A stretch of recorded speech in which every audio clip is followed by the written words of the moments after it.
বন্যা নিয়ে আরো জানাতে কুমিল্লা থেকে সুমন কবির যুক্ত হচ্ছেন আমাদের সঙ্গে এবং মৌলভীবাজার থেকে যুক্ত হচ্ছেন সহকর্মী সালে ইলাহি কুটি। আমরা প্রথমে যাচ্ছি সুমনের কাছে, তিনি রয়েছেন কুমিল্লাতে। সুমন, কুমিল্লার বন্যার পরিস্থিতি এখন কি অবস্থা দেখছেন? যেমনটি আপনি এর আগে বলেছিলেন, এখন কি অবস্থা সবকিছু মিলে জানাবেন আমাদের। জি লিনি, আপনি যেটা বলছিলেন আমি আপনাকে জানিয়ে রাখি, কুমিল্লার যে গোমতী নদী 93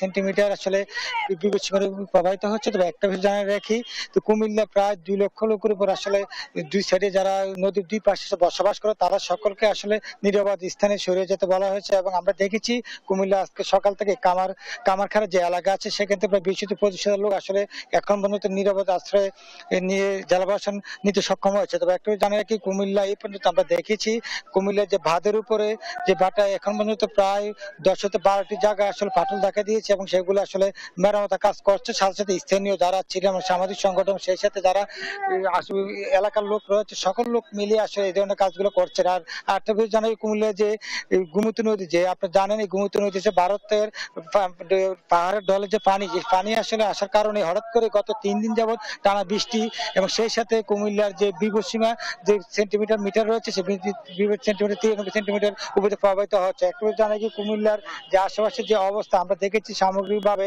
যে সকল আতঙ্কিত, গত 2 রাত ধরে তারা ঘুমাতে পারেনি। এখন পর্যন্ত সবাই কাজ করছিলাম, সেই দিক থেকে যে বলি আসলে এখন পর্যন্ত নিরাপদ স্থানে এবং ঘরবাড়ি যারা রয়েছে সব কিছু আমরা দেখেছি, তারা কিছু নিয়ে উঠতে পারেনি। কাপড় চোপড় যা ছিল ড্যাগ দেখছি কোনো কিছু নিয়েছে, তারা বলছে এক রাতের মধ্যে আসলে বিকারি হয়ে গেছে, সেটা আমাদেরকে জানিয়েছেন। এবং আরেকটা বিষয় জানাই কি, কুমিল্লার এই পর্যন্ত আমরা যতটুকু জানি আসলে কামারখাড়া তো শুরু করে আপনার দেবিদ্বার, কংসনগর, সেদিকে টিকাসু ব্রিজ এবং জগন্নাথপুর, তারপর হচ্ছে কাপ্তান বাজার, সবকিছু সব জায়গাতে আসলে ফাটল দেখা দিয়েছে। সেই ফাটলগুলোতে আসলে যে জেলা প্রশাসনের যেরকম পর্যাপ্ত পর্যবেক্ষণ করা উচিত ছিল আসলে সেরকম আমরা দেখতে পাইনি। তবে সেনাবাহিনী এবং পুলিশ বিজিবি দুই একবার রাউন্ড দিল, কিন্তু কাজটা যেটা করা দরকার, মানুষের মনে এটা ক্ষোভের সৃষ্টি হয়েছে যে আসলে তারা যে ধরনের পানি উন্নয়ন বোর্ডের থেকে যে ধরনের সহযোগিতা চাচ্ছিল সাধারণ মানুষ সেই ধরনের সহযোগিতা আমরা দেখতে পাইনি। আর তার চেয়ে বড় বিষয় হচ্ছে প্রায় এখানে 700-800 ঘর পানির নিচে পর্যন্ত আমরা ডুবে যেতে দেখেছি এবং সেই সাথে কিছু খামারি ছিল এবং যারা ব্যবসায়ী রেস্টুরেন্ট সবকিছু ডুবে গিয়েছে। তবে আপনাকে একটা জানিয়ে রাখি, কুমিল্লার আমরা দেখেছি যে শহরের যদি এখান দিয়ে যদি আসলে প্রায় ডল নামে এবং যদি নদী বাঁধ ভেঙে যায় তাহলে কুমিল্লা শহর ডুবে যাবে। সেই দিক থেকে যদি সেনাবাহিনী আসলে কাজ করে যাচ্ছেন, তারা চেষ্টা করছেন যেদিকে ঘনবসতি কম এবং যেখানে নিম্নাঞ্চলে এবং জলাশয় সেই ওইদিকে আসলে কিছু করা যায় কিনা সবকিছু মিলিয়ে বলা চলে যে কুমিল্লার যে পারিপার্শ্বিক অবস্থা এবং আমি বলতে পারি কুমিল্লার যে দুঃখ গোমতী নদী আসলে সেটা সত্য কথা, সেটা দুঃখে আসলে পরিণত হয়েছে গত 30 বছর ধরে কুমিল্লার পরে এই প্রথমে আসলে। এখন আমরা চলে যাচ্ছি আমাদের সহকর্মী মৌলভীবাজার কুঠি গেছে, কুঠি বিস্তারিত জানাবেন আপনি।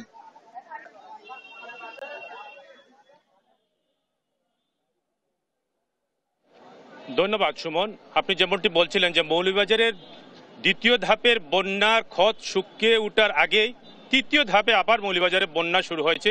অর্থাৎ প্রথম এবং দ্বিতীয় ধাপের যে বন্যা তার চাইতে প্রকোপ আকারে এই বন্যা ধারণ করেছে এইবারকার মৌলভীবাজারের যে বন্যা সেটা হচ্ছে যে 2018 সালে যে বন্যা হয়েছিল তার চাইতে ভয়াবহ বন্যা। আমি আপনাকে দেখাতে চাই, আমি আছি এখন মৌলভীবাজারের মনু নদীর তীরে, যেখানে মনু নদী ভারতের কৈলাসহর থেকে উৎপত্তি হয়ে এই মৌলভীবাজারের উপর দিয়ে প্রবাহিত হয়েছে এবং মৌলভীবাজারের এই বিস্তীর্ণ এলাকা প্লাবিত হয়েছে। ইতিমধ্যেই মৌলভীবাজারের ধলাই এবং মনু নদী প্রায় 9টি স্থানে ভাঙ্গন দেখা দিয়েছে। বিশেষ করে যে ভাঙ্গনটি মৌলভীবাজার রাজনগর উপজেলার কদমাটা নামক স্থানে যে ভাঙ্গনটি দিয়েছে সেখানে সেই জায়গায় ভাঙ্গনের ফলে মৌলভীবাজারের সাথে 4টি উপজেলার যোগাযোগ বিচ্ছিন্ন হয়ে গেছে।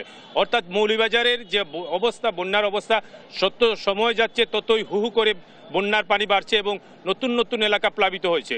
এ পর্যন্ত মৌলভীবাজারে প্রায় 5,000 জেলা প্রশাসন আমাকে জানিয়েছেন যে 16টি আশ্রয় কেন্দ্র খোলা হয়েছে এবং সবগুলা যেসব জায়গায় বন্যা কবলিত সেই সব জায়গায় মানুষের কাছে ত্রাণ সামগ্রী পৌঁছানোর জন্য তৎপরতা শুরু হয়েছে। আপনাকে একটি বিষয় জানাতে চাই যে মৌলভীবাজারে মনু নদী এখন পর্যন্ত প্রায় 119 সেন্টিমিটার উপর দিয়ে প্রবাহিত হচ্ছে এবং কুশিয়ারা নদী প্রায় 8 সেন্টিমিটার উপর দিয়ে প্রবাহিত হচ্ছে। এছাড়াও ধলাই নদী বিপদসীমার উপর দিয়ে প্রবাহিত হচ্ছে। অর্থাৎ মৌলভীবাজারের সার্বিক যে বন্যা পরিস্থিতি অনেকটাই বলা যায় যে যত সময় যাচ্ছে ততই ভয়াবহ আকার ধারণ করছে। এ পর্যন্ত জেলা প্রশাসনের পক্ষ থেকে জিআর 20,50,000 টাকা বরাদ্দ দেওয়া হয়েছে এখানে একটি বিষয় জানাতে চাই, জনপ্রতিনিধি না থাকার কারণে অর্থাৎ অনুপস্থিত থাকার কারণে যে ত্রাণ সামগ্রী পৌঁছানোর ক্ষেত্রে অনেকটা মানুষের দুর্ভোগ চরম আকার ধারণ করেছে। অর্থাৎ মৌলভীবাজারের যে সার্বিক বন্যা পরিস্থিতি সময় যতই যাচ্ছে ততই বন্যার ভয়াবহ অবস্থা ধারণ করছে, নিম্নাঞ্চল অনেকটা প্লাবিত হয়ে পড়ছে। এই ছিল মৌলভীবাজারের বন্যা পরিস্থিতির সর্বশেষ খবর।